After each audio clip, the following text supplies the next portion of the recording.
A Phalaenopsis orchid is capable of blooming multiple times on the same flower spike.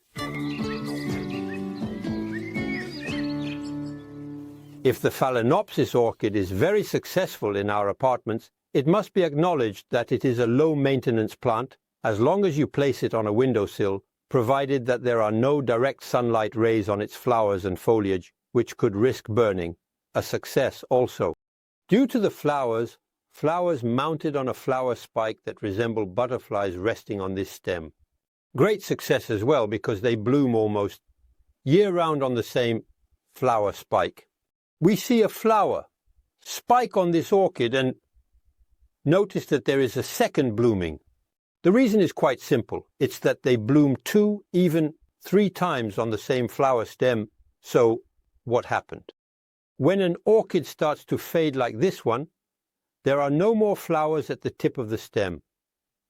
We will observe its flower spike, looking for a bud. There is a bud at this spot. With pruning shears or a good pair of scissors, I cut just above the bud.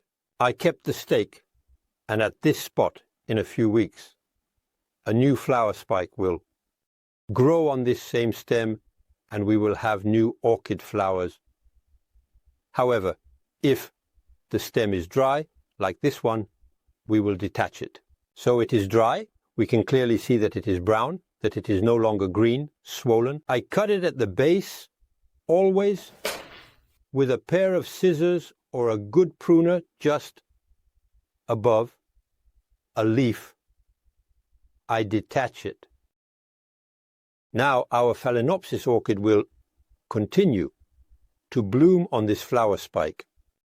And at the base of this orchid, a new flower spike will grow in a few weeks. But sometimes you have to wait almost a year to have a new bloom. Hence the importance of keeping a complete spike. This same orchid, since it was blooming on a windowsill out of direct sunlight, was especially placed there in the same spot where it was located, because sometimes Phalaenopsis orchids can be a bit temperamental when moved.